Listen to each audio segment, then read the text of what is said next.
Hello guys, welcome back to my channel. আমি আবার আজকে এসে গেছি নতুন একটা ভিডিও নিয়ে। আজকে বানাবো মালপোয়া। মালপোয়া বানানোর জন্য আমার যা যা উপকরণ লাগবে আমি সব এখানে রেডি করে নিয়েছি। তো চলো বানানো যাক। প্রথমেই আমি এখানে একটা বোল নিয়ে তার মধ্যে ময়দাটা ঢেলে নিয়েছি। তার মধ্যে দিয়ে দিয়েছি অল্প একটু নুন আর দিয়ে দিয়েছি সুজি আমি 3 থেকে 4 চামচ মতন নিয়েছি। আর দিয়ে দিয়েছি দুধ দিয়ে মিক্স করে নিয়ে দিয়ে দেবো মৌরি আর চিনিটা আমি অল্পই দিয়েছি, আর যেহেতু গুড় দেবো বলে ওই জন্য। তো এটাকে আমি পুরো মিক্স করে নেব।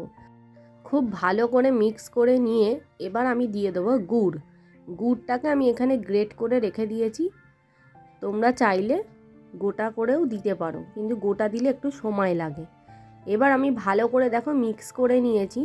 নেওয়ার পরে আমি এটাকে 15 থেকে 20 মিনিট রেখে দেবো।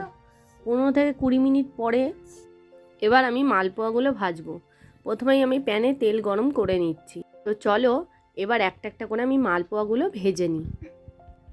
এখানে আমি একটু দিয়ে চেক করে নিচ্ছি আমার তেলটা ভালো গরম হয়েছে কিনা, কারণ মালপোয়া ভাজার জন্য তেল ভালো করে গরম হতে হবে। তো হালকা ব্রাউন হলে আমি মালপোয়াগুলো তুলে নেব। তো দেখো আমার এখানে হালকা ব্রাউন হয়ে গেছে, তো আমি একটা তুলে নিচ্ছি। তো এইভাবেই বাকি মালপোয়াগুলো আমি ভেজে নেব একটা একটা করে। তো এখানে আমার মালপোয়া রেডি হয়ে গেছে। আজকের ভিডিও কেমন লাগলো অবশ্যই জানিও। আজকের মতো টাটা।